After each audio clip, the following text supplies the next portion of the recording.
শুধু নব্য বিজেপি না, যারা আদি বিজেপি সেই সমস্ত নেতার বিরুদ্ধে বিজেপি অবিজেপি নয়, পশ্চিমবাংলাতে যে কোনোভাবে পাওয়ারকে ইউটিলাইজ করার মিসইউজ করার একটা পরম্পরা এসে গেছে। আমি জানি না আগেকার কি সিপিএমের আমল থেকে চলছে, টিএমসিটাকে এক্সট্রিম পর্যায়ে নিয়ে গেছে। যারা আমাদের লোক তারাও সমাজ থেকে এসেছেন, তাদের মধ্যে কারোর মধ্যে সে দোষ আছে, সে দোষ সম্বন্ধে সতর্ক করা আমাদের পার্টি প্রেসিডেন্ট করছেন, আর ব্যবস্থা নেওয়াও আমাদের ডিসিপ্লিনারি কমিটি আছে পার্টির মধ্যে, তারাও নিচ্ছেন। কমপ্লেন হলে সেটা যাচাই করা হচ্ছে। এই প্রক্রিয়া চলছে, চলতে থাকবে।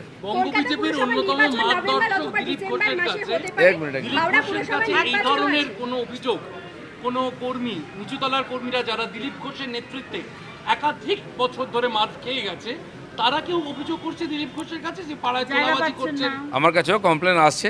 আমি বলেছি যদি আমাদের সংগঠনের কেউ যুক্ত হয় সেটা লিখিত আকারে সংগঠনের যে ব্যবস্থা সেখানে জানাতে। মাননীয় সভাপতির কাছে এরকম কমপ্লেন এসছে, তাই উনি বলেছেন। সরকারের মধ্যে অনেক পুরনো তোলাবাজ আছে, নতুন তোলাবাজও কী হয়েছে, আর সরকারের কিছু অফিসারও এর সঙ্গে যুক্ত আছেন, সেগুলো আমরা নজর রেখেছি, তার প্রতি ব্যবস্থা নেওয়া হচ্ছে। আপনি দেখেছেন পুলিশকেও নজর রাখা হয়েছে, পুলিশকেও অ্যারেস্ট করা হয়েছে এই ব্যাপারে। তো সেজন্য সতর্ক অবস্থায় সবাই করেছে যাতে এই রোগটাকে স্থায়ীভাবে নির্মূল করা যায়। জনতার দরবারে একাধিক বিধায়কের বিরুদ্ধে অভিযোগ আসছে, দিলীপ ঘোষের কাছে কোনো বিধায়কের বিরুদ্ধে অভিযোগ জানিয়েছে কেউ? আমার কাছে কেউ কানে কানে বলেছেন, আমি বলছি এটাও যথা জায়গায় জানাতে। কলকাতা পুরসভার নির্বাচন নভেম্বর অথবা ডিসেম্বর মাসে হতে পারে বলে জানা যাচ্ছে। হাওড়া পুরসভারও নির্বাচন আছে। ইতিমধ্যেই পুরসভা নির্বাচন নিয়ে দায়িত্ব বন্টন করে দিয়েছে আপনার দল। পুরসভা নির্বাচনে জয় পেতে বিধানসভা নির্বাচনের মতোই কি আপনাদের এটা পার্টির একটা সিস্টেম আছে আমাদের। কিছু কার্যকর্তা আছেন যারা নির্বাচন নিয়ে চিন্তাভাবনা করেন, সেই প্রক্রিয়া চলতে থাকে।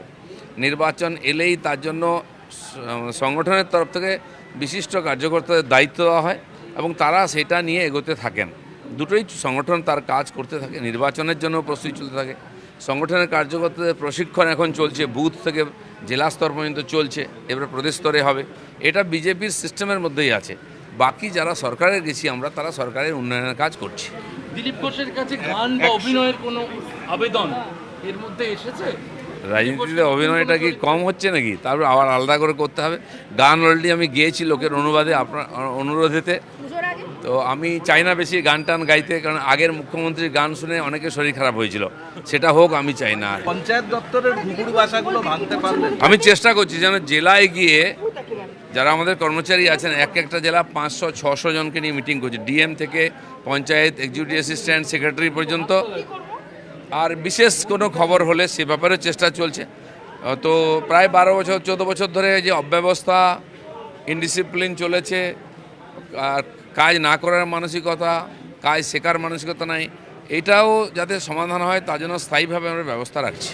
ভুয়ো কর্মচারী আপনি অনেককে নিজে কাজ করতে গিয়েও দেখছিলেন, সেগুলোর কিছু ব্যবস্থা? ভুয়ো কর্মচারী আছে, কিছু কর্মচারী আছেন যারা বহু আগের থেকে বিভিন্ন প্রজেক্টে যুক্ত হয়েছিলেন, সেই প্রজেক্ট শেষ হয়ে গেছে কিন্তু তারা ডিপার্টমেন্টে রয়ে গেছেন, স্থায়ী কোনো কাজ নেই।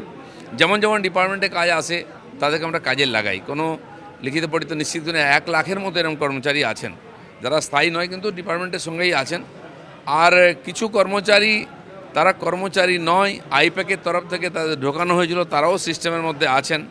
তো সেরকম কর্মচারীদের মধ্যে দেখছি যদি তারা কাজের মধ্যে না থাকে, অন্য কিছু করেন, তার বিরুদ্ধে ব্যবস্থা হবে।